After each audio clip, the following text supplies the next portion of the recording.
నమస్తే, నేను Gayatri. Welcome to hello doctor. Hello doctor కార్యక్రమంలో డాక్టర్ రాహుల్ గులు గారు Ashoka multi speciality rehabilitation centre వ్యవస్థాపకుల్లో ఒకరు. డాక్టర్ రాహుల్ గులు గారు physiotherapist, manual therapist, pain management specialist and doctor Rahul Gulu గారికి వృత్తిపరంగా 14 సంవత్సరంలో అనుభవం ఉంది. మరిన్ని వివరాలు తెలియజేయడానికి Ashoka international pain management centre నుంచి డాక్టర్ రాహుల్ గులు మనతో పాటు స్టూడియోలో ఉన్నారు. వారిని అడిగి మరిన్ని విషయాలు తెలుసుకుందాం. నమస్తే డాక్టర్. నమస్తే అండి డాక్టర్. ప్రధానంగా మనం రీసెంట్ టైమ్స్లో చూస్తుంటే మోస్ట్ ఆఫ్ ద పీపుల్ ఏజ్తో సంబంధం లేకుండా కూడా కొంచెం ఎర్లీగానే మోకాళ్ళ నొప్పులు అనేవి రావడం స్టార్ట్ అవుతున్నాయి. సో అసలు మోకాళ్ళ నొప్పులు రావడానికి గల రీజన్స్ ఏంటి? సో మోకాళ్ళ నొప్పులు మీరు అన్నట్టుగా ఈ రోజుల్లో వయసు సంబంధం లేకుండా మనం చూస్తూ ఉన్నాము. అండ్ ఎవరిలో అయినా కానివ్వండి, మేల్స్ కానివ్వండి, ఫీమేల్స్ కానివ్వండి, ఇంతకుముందు మోకాళ్ళ నొప్పులు వస్తున్నాయి అంటే వయసుతో పాటు మోకాళ్ళు అరిగిపోయి ఉండొచ్చు అని మనం సాధారణంగా అందరికి తెలిసిన విషయమే. కాకపోతే ఈ మధ్య ఇప్పుడు లాంగ్ స్టాండింగ్ ప్రొఫెషనల్స్ కానివ్వండి, లేదంటే కొంతమందికి యాక్సిడెంటల్ ఇష్యూస్ కానివ్వండి, లేదంటే కొంతమంది పడడం, కాళ్ళు బెనకడం అవన్నీ అంటాం కదా, అలా కాకుండా ఇవి రీజన్స్ అనమాట మెయిన్గా మోకాళ్ళ నొప్పులు రావడానికి. అలా కాకుండా చాలామందికి వాళ్ళు పడిన హిస్టరీ ఉండదు, లేదంటే యాక్సిడెంట్ అలా ఏమై ఉండదు. 30 years 35 yearsకి కూడా మనం మోకాళ్ళ నొప్పులు వాళ్ళకి వస్తూ ఉంటాయి.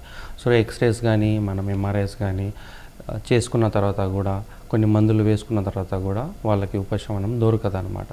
అండ్ ఎక్స్రేస్ ఎంఆర్ఐస్ తీసినా దాంట్లో మనకి ఒక సిగ్నిఫికెంట్గా అబ్నార్మాలిటీస్ ఏమి ఉండవు అనమాట.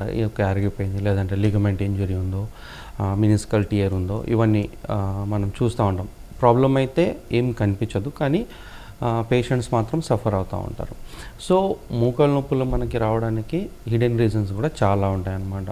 వాళ్ళకి పోస్చరల్ ఇంబ్యాలెన్స్ కానివ్వండి, మస్కులర్ స్టిఫ్నెస్ కానివ్వండి, లేదంటే వాళ్ళ వెయిట్ డిస్ట్రిబ్యూషన్ ప్యాటర్న్ కానివ్వండి, లేదంటే వాళ్ళ నేచర్ ఆఫ్ జాబ్ కూడా వాళ్ళకి ఇన్ఫ్లుయెన్స్ చేస్తూ ఉంటుంది. సో ప్రతి కేస్ మనకి యూనిక్గా ఉంటుంది. వాళ్ళకి మనం ఈ ఎగ్జామినేషన్ చేసినప్పుడు, అంటే రేడియాలజికల్ ఎగ్జామినేషన్ చేసినప్పుడు ఏం లేని అంత మాత్రాన వాళ్ళకి ప్రాబ్లం ఏం లేదు అని కాదు. ఎందుకంటే మన బాడీ అనేది పెయిన్ని మనకి మన బాడీది అలారం సిస్టమ్ లాగా యూజ్ అవుతూ ఉంటుంది. ఏదో ఒక ప్రాబ్లం ఉంటేనే కానీ మన బాడీ మనకి డిస్కంఫర్ట్ని కానీ, ఆ స్టిఫ్నెస్ని కానీ, పెయిన్ని కానీ ఇవ్వదు. సో మన దగ్గర పేషెంట్ వచ్చినప్పుడు మనం పేషెంట్ని వాళ్ళ సైన్స్ అండ్ సిమ్టమ్స్ని అడిగి, అంటే వాళ్ళకి ఏ రకమైన పెయిన్ ఉంది, ఎప్పుడు వస్తుంది, ఎప్పుడు పెరుగుతుంది. సో ఇలా ఎగ్జామినేషన్స్లో మనం ఫిజికల్గా ఎప్పుడైతే చేసి చూస్తామో వాళ్ళు చెప్పే సైన్స్ అండ్ సిమ్టమ్స్కి మనం చేసే ఎగ్జామినేషన్కి డెఫినెట్గా కోరిలేట్ అవుతుంది. ఎందుకంటే పేషెంట్ ఏదైతే మనకు చెప్తాడో ఎగ్జాక్ట్గా వాళ్ళు ఏదైతే ఫీల్ అవుతారో అదే చెప్పడం జరుగుతుంది. And there is a key. So మనం ఫిజికల్ ఎగ్జామినేషన్లో వాళ్ళకి ఎప్పుడైతే ఎగ్జామినేషన్ చేస్తామో వాళ్ళ సైన్స్ అండ్ సిమ్టమ్స్ని కోరిలేట్ చేసుకొని మన వే ఆఫ్ ట్రీట్మెంట్ మొదలు పెడతామో చాలా కాంబినేషన్స్లో డెఫినెట్గా ప్రతి పేషెంట్ రెస్పాండ్ అయ్యే అవకాశం ఉంటుంది. అండ్ వాళ్ళ డిస్కంఫర్ట్, పెయిన్ లెవెల్స్ ఏదైతే ఉన్నాయో వెళ్ళిపోయి వాళ్ళ క్వాలిటీ ఆఫ్ లైఫ్ని మనం రిస్టోర్ చేసి ఇవ్వడం జరుగుతుంది అనమాట. డాక్టర్ గారు, ఈ కీళ్ళ నొప్పుల వ్యాధితో ఎవరైనా మీ హాస్పిటల్ని అప్రోచ్ అయితే ఒకవేళ ఎటువంటి టెస్ట్లు అనేవి వాళ్ళకి ప్రధానంగా చేసి ఈ పర్టికులర్ ఇదితో ఉంది, ఇంత సివియారిటీ ఉంది మోకాళ్ళ నొప్పులు అనేది ఎగ్జామినేషన్ ఎలా చేస్తారు, ఏ టెస్టులు చేస్తారు? ఎస్.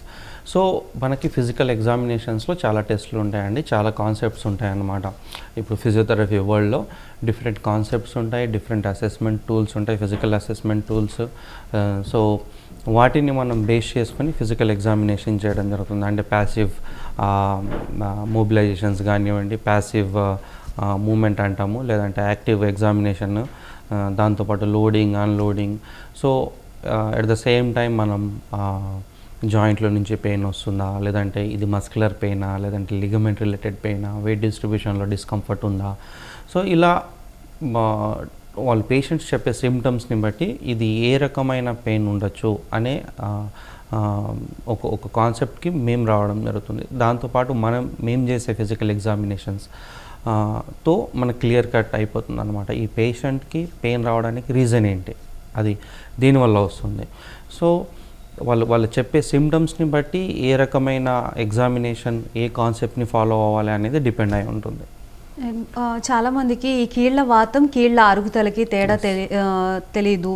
ఇన్ కేస్ ఆ డిఫరెన్సెస్ ఈ రెండిటికి ఒకలాగే సిమ్టమ్స్ ఉంటాయా? డిఫరెన్సెస్ ఏమేమి ఉంటాయి ఆ రెండిటికి? ఇప్పుడు వాతం అనేది సంథింగ్ ఇస్ డిఫరెంట్ అండి. ఇప్పుడు కీళ్ళ వాతం ఏదైతే ఉందో, ఇప్పుడు రుమటిక్ ఆర్థరైటిస్ అంటాము, లేదంటే ఆస్టియో ఆర్థరైటిస్ అంటాము. ఆస్టియో ఆర్థరైటిస్ అంటే ఏజ్తో పాటు వచ్చేది అరుగుదల. దాంతోపాటు ఇప్పుడు రుమటిక్ ఆర్థరైటిస్ కానీ వేరే ఆర్థరైటిస్ ఉంటాయి, పాలీ ఆర్థరైటిస్, ఇవన్నీ ప్యాథలాజికల్ కండిషన్స్లో కన్సిడర్ చేస్తాం. ఇప్పుడు కొంతమందికి యూరిక్ యాసిడ్ సిఆర్పి లెవెల్స్ ఎక్కువ ఉన్నప్పుడు కూడా చాలామందికి పెయిన్ వస్తూ ఉంటుంది, కొంతమందికి స్వెల్లింగ్ ఉంటుంది, వామ్నెస్ ఉంటుంది. అలా కాకుండా స్ట్రక్చరల్ డ్యామేజ్ ఎప్పుడైతే జరుగుతుందో ఫిజికల్గా కానివ్వండి, ఓవర్ యూసేజ్ వల్ల కానివ్వండి, రిపిటేటివ్ స్ట్రెయిన్ ఇంజరీస్ అంటాం, ఇది సంథింగ్ డిఫరెంట్ అన్నమాట. ఇవన్నీ related to the mechanism. So mechanical ప్రాబ్లమ్స్కి మనం ట్రీట్మెంట్ చేయడం జరుగుతుంది. ప్యాథలాజికల్ ప్రాబ్లమ్స్కి ఏదైతే ఉందో వాళ్ళకి దానికి సంబంధించిన రెస్పెక్టివ్ డాక్టర్స్ దగ్గరికి రిఫర్ చేయడం జరుగుతుంది. అండ్ కొంతమందికి ఆర్థరైటిస్ ఉన్నప్పుడు కూడా వాళ్ళు మందులు వేసుకున్నప్పటికీ మనం దానికి ఫిజికల్ ఎక్సర్సైజెస్ కొన్ని యాడ్ చేయడం జరుగుతుంది. దానివల్ల వాళ్ళ మొబిలిటీ రీస్టోర్ అవ్వడం, స్ట్రక్చర్ స్ట్రాంగ్ ఎనఫ్ తయారవడం, దానివల్ల పెయిన్ ఇంటెన్సిటీ తగ్గడం అనేది జరుగుతుంది.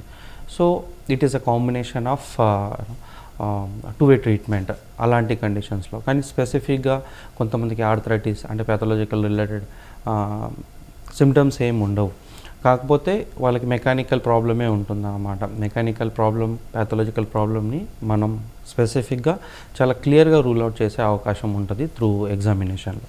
ఓకే డాక్టర్ గారు, ఈ మోకాళ్ళ నొప్పి లక్షణాలు ఎలా ఉంటాయి? కొంతమంది ఎక్స్ప్రెస్ చేయగలుగుతారు, కొంతమంది డయాగ్నోస్ చేస్తే కానీ మనం ఐడెంటిఫై చేయలేని పరిస్థితి ఉంటుంది. అసలు లక్షణాలు ఎలా ఉంటాయి?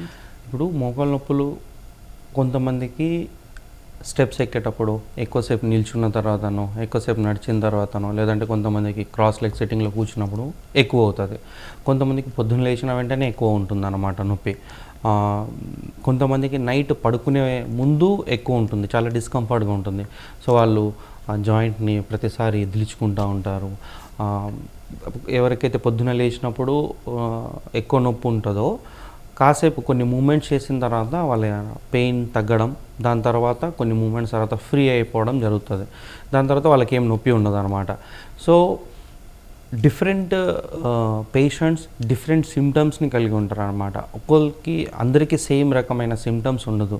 కొంతమందికి ఎక్కువసేపు కూర్చొని లేచి నిలబడి ఏదైతే స్టార్టింగ్ కొన్ని ఫ్యూ స్టెప్స్ ఉంటాయి కదా, కొన్ని అడుగులు, అలా ఇబ్బందిగా ఉంటుంది. సో ఒక్కొక్కరి సైన్స్ అండ్ సిమ్టమ్స్ టోటల్గా డిఫరెంట్ ఉంటాయి. ఏదైనా కానివ్వండి, పెయిన్ డిస్కంఫర్ట్ ఒక జాయింట్ నుంచి, ఒక మజిల్ నుంచి, ఒక ఏరియా నుంచి వస్తుందంటే డెఫినెట్గా అక్కడ ఏదో ఒక ప్రాబ్లం ఉందని, వెదర్ ఇట్ ఈస్ మస్కులర్ కానీ, మజిల్ రిలేటెడ్ కానివ్వండి, జాయింట్ రిలేటెడ్ కానివ్వండి, లేదంటే లిగమెంట్ రిలేటెడ్ కానివ్వండి, ఏదో ఒక రీజన్ అయితే ఉంటుంది. సో స్పెసిఫిక్గా వాళ్ళు చెప్పే ఇబ్బందులతో మనకి ఎప్పుడైతే వాళ్ళు చెప్పడం జరుగుతుందో వాళ్ళకి ఏ రకమైన ప్రాబ్లం ఉంది, ఎక్కడి నుంచి వస్తుంది అనేది మనం రూల్ అవుట్ చేసే అవకాశం ఉంటుంది. అండ్ దాన్ని బేస్ చేసే మన ఫిజికల్ థెరపీ ఏదైతే ట్రీట్మెంట్ ప్రోటోకాల్ ఉందో ప్రతి కేసుకి వాళ్ళు యూనిక్ ఉంటుంది అన్నమాట. వాళ్ళు చెప్పేదాని ప్రకారంగా చేంజ్ అవుతుంది. రైట్ డాక్టర్ గారు, ఒక కాల్ తీసుకుందాం. రవికుమార్ గారు హైదరాబాద్ నుంచి. Hello madam. నమస్తే అండి. మోకాళ్ళ నొప్పులకు సంబంధించి దేని గురించి తెలుసుకోవాలనుకుంటున్నారు? అవునండి, మోకాళ్ళ నొప్పి గురించి. ఓకే, డాక్టర్ గారు ఉన్నారు, మాట్లాడండి. హలో అండి. నమస్తే. నమస్తే అండి, చెప్పండి. నాకు లెఫ్ట్ మోకాళ్ళలో బాగా పెయిన్ వస్తుంది మేడం, డాక్టర్ గారు. ఓకే, ఎప్పటి నుంచి వస్తుందండి? దగ్గర 5 to 6 years ఉందండి. ఏమైనా హిస్టరీ ఉందా, పడడం కానీ బెనకడం కానీ? అంటే నేను క్రికెట్ ఆడుతుంటాను. క్రికెట్ ఆడే ఒక రోజు వస్తుంటే బాగా కాలంలో చెవులు వచ్చి పెయిన్ వచ్చింది బాగా లెఫ్ట్ మోకాలు. ఏమైనా ట్రీట్మెంట్స్ తీసుకున్నారా మరి ఇప్పటిదాకా? ట్రీట్మెంట్ తీసుకున్నామండి. ఎంఆర్ఐ స్కాన్ ఇస్తే గ్రేడ్ 1 ఇంజరీ ఇచ్చారు. ఓకే, గ్రేడ్ 1 టియర్ ఉంది. గ్రేడ్ 1 ఇంజరీ ఇచ్చారు. లెగ్మెంట్ ఏం ప్రాబ్లం లేదన్నారు. సో గ్రేడ్ 1 టియర్ ఉన్నప్పుడు మనకి ఏం కాదు, మనం మేనేజ్ చేయొచ్చు అని అంటాము. కాకపోతే ఇప్పుడు దానికి ప్రాపర్ ట్రీట్మెంట్ దొరకనంత వరకు అది మీకు ఇబ్బందిని కలిగిస్తూనే ఉంటుంది. మీరు యూజ్ చేసినప్పుడల్లా అది పెయిన్ వస్తూనే ఉంటుంది. సో మీకు స్క్రీన్ మీద కనిపిస్తున్న నెంబర్కి మీరు కాంటాక్ట్ చేసి అపాయింట్మెంట్ తీసుకొని రావచ్చండి. డెఫినెట్గా మీకు ఏదైతే ఇష్యూ ఉందో, అది మోకాళ్ళ నొప్పికి దాని నుంచి బయటపడాలనుకుంటున్నారు కదా, డెఫినెట్గా ప్రాబ్లమ్ సార్ట్ అవుట్ అవుతుంది. మీరు అపాయింట్మెంట్ తీసుకొని రావచ్చండి. ఓకే డాక్టర్ గారు, ఈ మోకాళ్ళ నొప్పికి ఫిజియోథెరపీ అసలు ఏ విధంగా ఉపయోగపడుతుంది? చాలా బాగా యూజ్ అవుతుందండి ఫిజియోథెరపీ. ఎందుకంటే ఇంతకుముందు మనం ఇప్పుడు లాస్ట్ కాలర్తో మాట్లాడాం కదా, ఇప్పుడు వాళ్ళకి గ్రేడ్ 1 టియర్ ఉంది. కాకపోతే వాళ్ళు మందులు వేసుకున్నంతసేపు బాగుంటుంది. మళ్ళీ వాళ్ళు ఎప్పుడైతే లాంగ్ స్టాండింగ్ కానివ్వండి, లేదంటే ఏదైనా ఎక్కువసేపు ఏదైనా యాక్టివిటీస్లో ఇన్వాల్వ్ అయినప్పుడు కానివ్వండి, ఆ పెయిన్ అనేది మళ్ళీ ట్రిగర్ అయ్యే అవకాశం ఉంటుంది, మళ్ళీ వస్తుంది.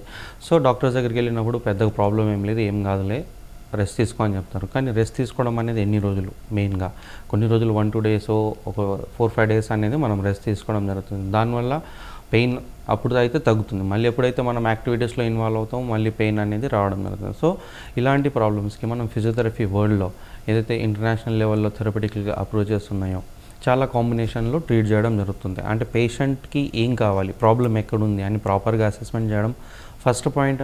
దాని తర్వాత మన ఏదైతే అప్రోచ్ ఉందో వాళ్ళకి ట్రీట్మెంట్ అప్రోచ్ ఫిజియోథెరపీలో ఇవ్వడం జరుగుతుంది. దాంట్లో మనం ఈ మాన్యువల్ థెరపీ అడ్జస్ట్మెంట్స్ ఉంటాయి అండి, దాంతోపాటు needle therapy, cup therapy, laser, shock waves, exercises, different type of exercises ఇవ్వడం జరుగుతుంది. And it is a customized treatment approach అన్నమాట. వాళ్ళు చెప్పే సిమ్టమ్స్ని బట్టి, మనం చేసే ఎగ్జామినేషన్ని బట్టే స్పెసిఫిక్ ట్రీట్మెంట్ ఇవ్వడం జరుగుతుంది. సో దానివల్ల ప్రతి స్ట్రక్చర్, అందరికి తెలిసిన విషయం, ప్రతి స్ట్రక్చర్ హీల్ అవుతుంది అన్నమాట మన బాడీలో. కాకపోతే దానికి కావాల్సిన ఎన్విరాన్మెంట్ క్రియేట్ చేయడం చాలా ఇంపార్టెంట్, కీ రోల్ ప్లే చేస్తుంది. ఎప్పుడైతే ఆ స్ట్రక్చర్ని మనం ప్రాపర్గా ఎన్విరాన్మెంట్ క్రియేట్ చేస్తామో హీల్ అవ్వడానికి, ప్రతి స్ట్రక్చర్ హీల్ అవుతుంది, స్ట్రాంగ్ అవుతుంది. దానివల్ల దాని ఫంక్షనల్ యాక్టివిటీస్ కూడా పెరగడం జరుగుతుంది. సో ఎప్పుడైతే అన్నీ బాగుంటాయో పెయిన్, డిస్కంఫర్ట్ ఆటోమేటిక్గా వెళ్ళిపోయే అవకాశం ఉంటుంది. రైట్ డాక్టర్ గారు, చాలా మందికి ఉండే డౌటే ఇది. బరువు పెరగటం వల్ల కూడా నీ పెయిన్స్ అనేవి ఎక్కువగా అవుతూ ఉంటాయి, లేకపోతే నీ పెయిన్స్ క్రియేట్ అవుతాయి కొత్తగా అని చెప్పేసి ఉన్న డౌట్. సో ఇది నిజమా, లేకపోతే బరువుకి దానికి సంబంధం లేదు అంటారా? సో స్పెసిఫిక్గా నన్ను అడిగితే అయితే I don't bother about weight అండి. ఎందుకంటే వెయిట్ అనేది అది ఫ్యూ మంత్స్లోనో ఫ్యూ ఇయర్స్లోనో వచ్చేది అవ్వదు. ఇట్ ఈస్ అ ప్రాసెస్ అన్నమాట. సడన్గా వెయిట్ పెరగడం, సడన్గా వెయిట్ తగ్గడం అనేది అది ఎవరి వల్ల కాని పని. ఎందుకంటే ఎప్పుడైతే జనాలు పెయిన్తో మన దగ్గరికి వస్తారో వాళ్ళకి దానికి ప్రాపర్గా మనం సొల్యూషన్ ఇవ్వకుండా వెయిట్ తగ్గించుకొని రండి అని చాలామంది చెప్తూ ఉంటారు అనమాట. అక్కడ జరిగేది ఏంటంటే వాళ్ళు వెయిట్ తగ్గలేరు, వాళ్ళ పెయిన్ పోదు. సో వెయిట్ అనేది maybe one of the element అన్నమాట ప్రాబ్లం క్లియర్ అవడంలో. కానీ వెయిట్ తగ్గితేనే పెయిన్ తగ్గుతుంది అనేది మనం చాలా చూడలేమన్నమాట. ఎందుకంటే ఇప్పుడు మేము చూసే కేసెస్లో ఇప్పుడు 20 years 30 years పిల్లలకు కూడా పెయిన్ వస్తూ ఉంటుంది, 40 years వాళ్ళకు కూడా వస్తుంది, 70 years వాళ్ళకు వస్తుంది. సో ఏజ్ కానీ, వెయిట్ కానీ, హైట్ కానీ ఇవన్నీ క్రైటీరియానే కావు పెయిన్ రావడానికి. సో పెయిన్ రావడానికి ఒక స్పెసిఫిక్ రీజన్ ఉంటుంది. వాళ్ళ వెయిట్ డిస్ట్రిబ్యూషన్ ప్యాటర్న్ కానివ్వండి, లేదంటే వాళ్ళ నేచర్ ఆఫ్ జాబ్ కానివ్వండి, లేదంటే వాళ్ళకి ఏదైనా హిస్టరీ కానివ్వండి, ఏదైనా ట్విస్టింగ్ హిస్టరీ కానీ, ఇంజురీ హిస్టరీ కానీ ఉంటుంది. అలా కాకుండా కొంతమందికి వేరే ఎక్కడో యాంకిల్ జాయింట్లోనో, హిప్ జాయింట్లోనో, స్పైన్లోనో ఎక్కడో ఇష్యూ ఉంటుంది. దాని ప్రాబ్లం, దాని వెయిట్ డిస్ట్రిబ్యూషన్ ప్యాటర్న్, దానివల్ల మస్కులర్ ఇంబ్యాలెన్స్, ఫేషియా టైట్నెస్ ఉండడం వల్ల ఒక స్ట్రక్చర్ ఓవర్లోడ్ అవ్వడం జరుగుతుంది. దానివల్ల ఆ స్ట్రక్చర్లో ఫాస్ట్గా అరుగుదల రావడం జరుగుతుంది అనమాట. సో ఎప్పుడైతే మనం తరోగా పేషెంట్ చెప్పే సైన్స్ అండ్ సిమ్టమ్స్ని విని మన ఎప్పుడైతే మనం ఫిజికల్ ఎగ్జామినేషన్ చేస్తామో ప్రతి ప్రాబ్లంకి ఒక రీజన్ ఉంటుంది, ఒక సోర్స్ ఆఫ్ ట్రిగరింగ్ పాయింట్ ఉంటుంది అనమాట. దాన్ని ఎప్పుడైతే మనం ప్రాపర్గా అసెస్మెంట్ చేసి దాని మీద వర్కౌట్ చేయడం మొదలు పెడతామో 100% వాళ్ళు పెయిన్ ఫ్రీ లైఫ్ని లీడ్ చేసే అవకాశం ఉంటుంది. రైట్ డాక్టర్ గారు, మరొక కాలర్ సిద్ధంగా ఉన్నారు. రమేష్ గారు పెద్దపల్లి నుంచి. హలో హలో హలో మేడం గారు, నమస్తే అండి. కీళ్ళ నొప్పులకు సంబంధించి దేని గురించి తెలుసుకోవాలనుకుంటున్నారు మీరు? నేను మొన్న ఎట్లాగే ఇంటి పనికి వెళ్ళి ఇంటి మీద నుంచి పడ్డాను సార్. చెప్పండి సార్. ఇంటి పనికి వెళ్ళినప్పుడు కాలు జారి గోడ నుంచి పడిపోయాను. ఓకే. విజయవాడ హాస్పిటల్లో ఆపరేషన్ చేసుకున్నాను సార్. ఆపరేషన్ చేయించుకున్నారు? చేయించుకున్నాను సార్. కానీ వాపు మటుకు తగ్గలేదు సార్, అక్కడే ఉంటుంది వాపు అంతా. ఓకే. ఇప్పుడు మామూలుగా నడుస్తుంటే నొప్పి వస్తుంది, నొప్పి వచ్చేస్తుంది. ఆ నొప్పికి తట్టుకోలేకపోతుంది. ఫిజియోథెరపీ ట్రీట్మెంట్ చేయించుకున్నారా? డైలీ నెలకి వెళ్తున్నాను సార్. మొన్న వెళ్ళినప్పుడు 2 నెలలకు రాశారు సార్. రేపు 6వ తారీఖు వచ్చింది. ఓకే. దాంతోపాటు ఇప్పుడు ఆపరేషన్ చేయించారు కదా, ఆపరేషన్ చేయించారు, మందులు వేసుకుంటున్నారు, అయినా కానీ నొప్పి తగ్గడం లేదు. సో వాపు కూడా తగ్గలేదు సార్. తగ్గడం లేదు కదా. మీ డాక్టర్ని కలిసిన తర్వాత మళ్ళీ ఇంకొకసారి వాళ్ళు ఎక్స్రేస్ రిపీట్ చేసే అవకాశం ఉంటుంది. లోపల జాయింట్ ఎలా ఉంది, అతుక్కుందా లేదా అనేది వాళ్ళు చెప్పడం జరుగుతుంది. ఒకవేళ లోపల ఏం ప్రాబ్లం లేదండి, మీ జాయింట్ ప్రాపర్గా అతుక్కునింది, సర్జరీ చేసాం కదా అయిపోయింది అని వాళ్ళు చెప్తే మీరు మీ దగ్గరలో ఉండే ఫిజియోథెరపీ క్లినిక్ దగ్గర వెళ్ళండి, ఫిజియోథెరపీ డాక్టర్ని కలవండి. వాళ్ళు మీకు సంబంధించిన కండిషన్కి ఏదైతే స్పెసిఫిక్ ఫిజియోథెరపీ ట్రీట్మెంట్ ఉందో అది చేయడం జరుగుతుంది. దానివల్ల మీ ఏదైతే మూమెంట్ తగ్గింది అంటున్నారు కదా, ఆ మూమెంట్ తిరిగి వచ్చే అవకాశం ఉంటుంది, ఆ వాపు కూడా తగ్గే అవకాశం ఉంటుంది, అండ్ పెయిన్ కూడా తగ్గే అవకాశం ఉంటుంది. సో ఇప్పుడు డాక్టర్స్ సర్జరీ చేశారు, వాళ్ళ పని అయిపోయింది. ఇప్పుడు మీరు తీసుకోవాల్సింది ఫిజియోథెరపీ వైద్యం. ఫిజియోథెరపీ వైద్యంతో మీ ఏదైతే క్వాలిటీ ఆఫ్ లైఫ్ ఉందో అది మొత్తం వచ్చే అవకాశం ఉంటుందండి. రైట్, మరొక కాలర్ సిద్ధంగా ఉన్నారు డాక్టర్. రమేష్ గారు, హలో. హలో. నా ప్రాబ్లం చెప్పాను మేడం. ఓకే, చెప్పండి. మేడం, నాకు యాంకిల్ పెయిన్ ఉంది. అయితే సార్ని అడిగేది ఏంటంటే స్టెరాయిడ్ ఇంజెక్షన్ తీసుకోవడం ముఖ్యమా, లేకపోతే పిఆర్పి ట్రీట్మెంట్కి వెళ్ళడం ముఖ్యమా అని కొంచెం డౌట్ ఉంది మేడం. మీ ఏజ్ ఎంత అండి? నా ఏజ్ వచ్చేసి 35 సార్. ఓకే. ఏం చేస్తుంటారు మీరు? నేను వచ్చేసి మామూలుగా వర్క్ చేసుకుంటా ఉంటాను సార్, వెయిట్స్ లేపడం. ఓకే. సో ఏమన్నా హిస్టరీ ఉందా మీకు, పడడం బెనకడం అలాగా? అదేం లేదు సార్. అదేం లేదు. ఓకే.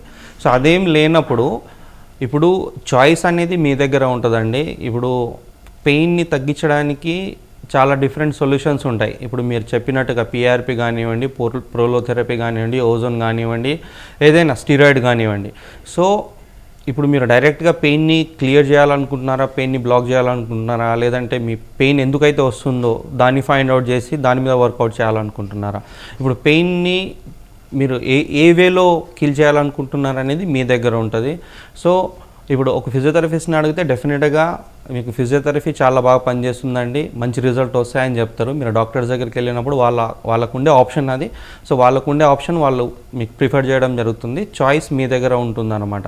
సో మీకు ఎప్పుడైనా స్టెరాయిడ్ ఇంజెక్షన్ అనేది లాస్ట్కే మనం ప్రియారిటీ ఇస్తాము. లాస్ట్ అంటే అన్నీ చేసిన తర్వాత కూడా మీ ప్రాబ్లమ్ సార్ట్ అవుట్ అవ్వడం లేదు, పెయిన్ తగ్గడం లేదు, మళ్ళీ రిపీట్ అవుతుంది అనుకున్నప్పుడు లాస్ట్ ఆప్షన్ అనేది స్టెరాయిడ్ ఇంజెక్షన్. కానీ దానికంటే ముందు మనం చాలా థెరపిటికల్ అప్రోచెస్తోని మీ ప్రాబ్లం మీద వర్కౌట్ చేసే అవకాశం ఉంటుంది. ఈ పెయిన్ ఎందుకు వస్తుంది, whether it is a joint related issue, ఆ లిగమెంటా, లేదంటే క్యాల్కినల్ స్పరా. ఓకే. సో ఏదైతే మీకు పెయిన్ని ఇస్తుందో దాని మీద స్పెసిఫిక్గా ఎప్పుడైతే మనం వర్కౌట్ చేయడం జరుగుతుందో, ప్రాపర్ ఎక్సర్సైజెస్ ఇంప్లిమెంట్ ఎప్పుడైతే చేయడం జరుగుతుందో డెఫినెట్గా మీ ప్రాబ్లమ్కి సొల్యూషన్ దొరికే అవకాశం ఉంటుంది. మీరు వెళ్ళాలి డైరెక్ట్గా స్ట్రైట్ ఫార్వర్డ్గా అంటే మీరు వెళ్ళొచ్చు. లేదండి నేను ఫస్ట్ ఫిజియోథెరపీతో ట్రై చేస్తాను, నాకు స్టీరాయిడ్ వద్దు అనుకుంటే మీరు స్క్రీన్ మీద కనిపిస్తున్న నెంబర్కి కాల్ చేసి అపాయింట్మెంట్ తీసుకొని రండి. డెఫినెట్గా ఈ ప్రాబ్లం ఎక్కడ వస్తుందో నేను ఫైండ్ అవుట్ చేద్దాం అండ్ మనం వర్కౌట్ చేసి చూద్దాం. అండ్ మన దగ్గరకు వచ్చే కేసెస్ అయితే మెజారిటీ ఆఫ్ ద కేసెస్ మనం ఇచ్చే థెరపిటికల్గా అప్రోచ్ చేస్తూని with in a given time అన్నమాట. మనం ఎన్ని సెషన్స్ అయితే అడ్వైస్ చేస్తామో దాంట్లో మ్యాక్సిమం కేసెస్ రెస్పాండ్ అవ్వడం జరుగుతుంది. రైట్ డాక్టర్, మరొక కాలర్ సిద్ధంగా ఉన్నారు. తిరుపతి రెడ్డి గారు గట్కేసర్ నుంచి. హలో. గుడ్ ఈవినింగ్ అండి. మోకాళ్ళ నొప్పులకి సంబంధించి దేని గురించి తెలుసుకోవాలనుకుంటున్నారు? మా మదర్కి 55 years అవుతుంది ఏజ్. చెప్పండి. 2-3 months నుంచి మోకాళ్ళు సఫర్ అవుతుంది. నడుస్తుంటే కూడా స్లిప్ అవుతుంది అనమాట, కాలు అంటే స్లిప్ అవుతున్నట్టుగా అనిపిస్తుంది. అంతకుముందు పడ్డారా అండి? కొంచెం మన లాస్ట్ 6 months ఓకే. సో ఇప్పుడు లైట్ గా పెయిన్. ఓకే. ఈ 3 months నుంచి కొంచెం సివియర్ గా అట్లా. ఓకే. ఇప్పుడు చూపించాము, మెడిసిన్ యూజ్ చేస్తున్నాము, అంత ఎఫెక్టివ్ లేదు. ఓకే. సో బక్లింగ్ అవుతుందా పడ్డప్పుడు, నిలబడినప్పుడు, నడిచేటప్పుడు కాళ్ళు స్లిప్ అవుతున్నట్టుగా అనిపిస్తుంది? స్లిప్ అవుతున్నట్టు అనిపిస్తుంది. ఎంఆర్ఐ తీసారా అండి? లేదు సార్, మామూలుగా డాక్టర్ ఎక్స్రే తీశారు.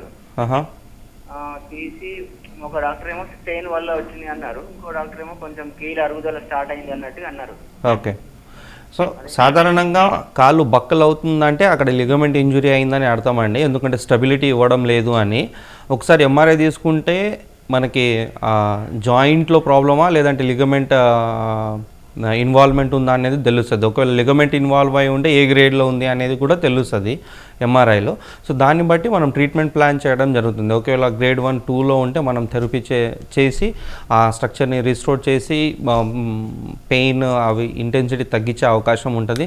లేదు గ్రేడ్ 3, 4లో ఉంది, లిగమెంట్ చాలా ఎక్కువ టియర్ అయిందంటే సర్జరీకి వెళ్ళాల్సిన అవసరం ఉంటుంది. సో ఏదేమైనా కానివ్వండి, ఆల్మోస్ట్ 6 months నుంచి మీరు బాధపడుతున్నారు కదా, మందులు వేసుకుంటుంది కదా మీ మదర్. సో ఒకసారి తీసుకురండి, మనం చూద్దాం. చూసిన తర్వాత ఫిజికల్ ఎగ్జామినేషన్ చేసిన తర్వాత వాట్ ఈస్ బెస్ట్ అనేది మనం డిసిషన్ తీసుకుందాం. రైట్ డాక్టర్ గారు, ఈ రీసెంట్ టైమ్స్లో కూడా యాక్సిడెంట్స్ అనేవి ఎక్కువైపోతున్నాయి. ఇన్ కేసు యాక్సిడెంట్స్ అయిన తర్వాత ఆ పర్సన్కి సర్జరీ చేయాల్సి వస్తే సర్జరీ కాకోకుండా ట్రీట్మెంట్లో నయమయ్యే అవకాశాలు ఉంటాయా? మ్యాండేటరీగా సర్జరీ ఎప్పుడు సజెస్ట్ చేస్తూ ఉంటారు? సో పర్టికులర్గా సర్జరీస్ అంటే ప్రతి కేస్ అనేది ఇంతకుముందు మనం చెప్పినట్టు యూనిక్గా ఉంటుందండి. సర్జరీ అనేది ఇప్పుడు ఫ్రాక్చర్స్ ఉంది లేదంటే సివియర్ లిగమెంట్ టియర్స్ ఉన్నాయి అనుకోండి, అఫ్కోర్స్ సర్జరీకి వెళ్ళే కేసెస్ అవి కాబట్టి వాళ్ళు సర్జికల్ ప్రొసీజర్తో వెళ్ళే అవకాశం ఉంటుంది. అండ్ డెఫినెట్గా ఏ కేసుకి అయితే మనం ఇంతకుముందు ఫస్ట్ కాలర్ చెప్పినట్టుగా వాళ్ళకి ప్రాబ్లం ఏముండదు, అంటే చూడదగ్గ మార్పు ఏముండదు. పడ్డారు, యాక్సిడెంట్ అయింది, లోపల జాయింట్లో కానివ్వండి లేదంటే లిగమెంట్స్లో కానివ్వండి చూడదగ్గ చేంజ్ ఏమి ఉండదు, అంటే అంత డ్యామేజ్ ఏమి ఉండదు, అయినా పెయిన్ వస్తూ ఉంటుంది. సో డాక్టర్స్ వాళ్ళకి ఏం లేదంటే కొన్ని రోజులు మందులు వేసుకోండి తగ్గిపోతుందని చెప్పడం జరుగుతుంది. కానీ పేషెంట్కి ఎప్పుడైతే ఫంక్షనల్ యాక్టివిటీస్ చేస్తారో పెయిన్ ఇంటెన్సిటీ మళ్ళీ రివర్ట్ బ్యాక్ అయ్యే అవకాశం ఉంటుంది. సో ఇలాంటి కండిషన్స్లో ఫిజియోథెరపీ అనేది చాలా కీ రోల్ ప్లే చేస్తుంది.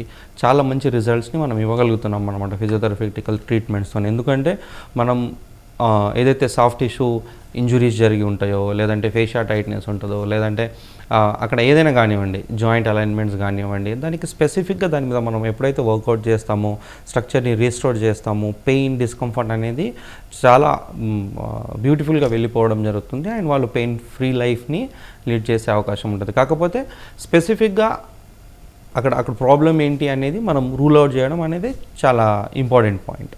డాక్టర్ గారు, ఈ మోకాళ్ళ నొప్పి అనేది ఎన్ని రకాలు ఉంటుంది, అలాగే వాటికి తీసుకోవాల్సిన జాగ్రత్తలు ఎలా ఉంటాయి?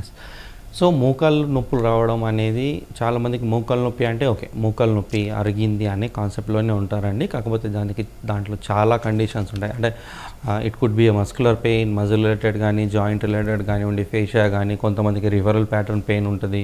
నర్వ్ ఇన్వాల్వ్మెంట్ ఉండడం వల్ల కూడా పైనుంచి హిప్ జాయింట్లో ఏదైనా ప్రాబ్లం ఉన్నా, యాంకిల్ జాయింట్లో కింద ప్రాబ్లం ఉన్నా, మధ్యలో జాయింట్ ఇన్ని జాయింట్ కూడా ఇన్వాల్వ్ అయ్యే అవకాశం ఉంటుంది.